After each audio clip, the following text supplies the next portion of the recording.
That's our vision for the country. Now, look, we don't expect everybody to think like us. Now, we know that Donald Trump and J.D. Vance, they have a little bit different vision of America.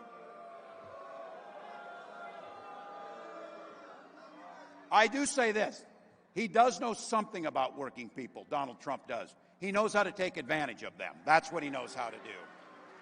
Every single chance these guys have gotten, they've waged wars on workers in the middle class. As president, Trump blocked overtime for millions of workers. Hell, why pay the bills? He doesn't pay his own. Why should we pay somebody for overtime? What are they going to do? That's what they do. He opposed efforts to raise the minimum wage, for God's sakes. That shouldn't be that difficult. If people put in an honest day's work, they should receive an honest day's pay. And look, I know Wisconsin knows this. Again, give him a working majority because he's a guy who supports so-called right-to-work laws that deprives unions of the funds they need. Everybody here today knows what right to work really means. It means the right to work for less money. It means the right to work in dangerous situations. It means the right to work with no pensions. That's what right to work means. It doesn't help with our ability to collectively bargain and to fight with the dignity of work that we know every single person in America deserves. So look,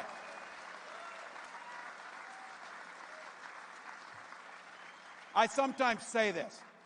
We're running for something. We're running to run forward to the future. And I don't think it's always great to run against something, but I do think it's important to be informed. If you think those guys were bad the last time he was in the White House, just wait if he gets another shot at it. And again, they have told us exactly what they're going to do. The goals in Project 2025 are clear. It should be subtitled, How to Screw the Working People. That's how it should be listed.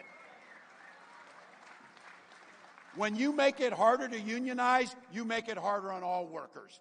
Allowing employers to cut overtime pay or even eliminate it. Look, Project 2025 is even going after the 40-hour work week. Let's all be very clear. It's the folks standing here and those whose shoulders we stand on gave us the 40-hour work week and the weekend. So thank you, labor.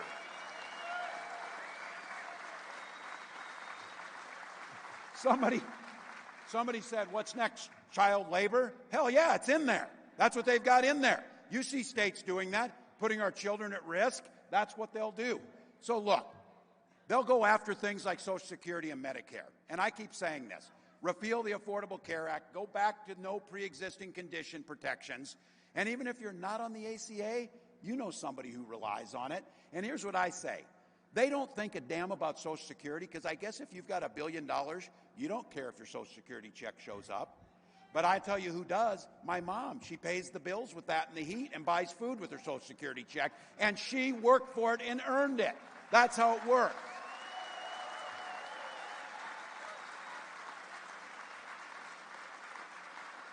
Look, I know this is preaching to the choir, but we got about 64 days to sing, choir. We got 64 days to get to our relatives, to talk to them, to tell them what's out there. Look, this guy has made it clear how he stands. He's sitting down at Mar-a-Lago after he got elected president, and this was his exact quote. He's talking to a bunch of folks at Mar-a-Lago. You're rich as hell, and we're going to give you a tax cut. At the same time, he was telling workers they get paid too much already. That's who this guy is. You tell me who in Wisconsin is sitting around saying, damn, I wish they'd give billionaires tax cuts and screw me over. Damn, I wish they'd take my health care away. I wish they'd underfund my public school. I wish they would make my job more difficult, more dangerous. And then at the end of the day, I wish they'd make me work till I'm 75 years old.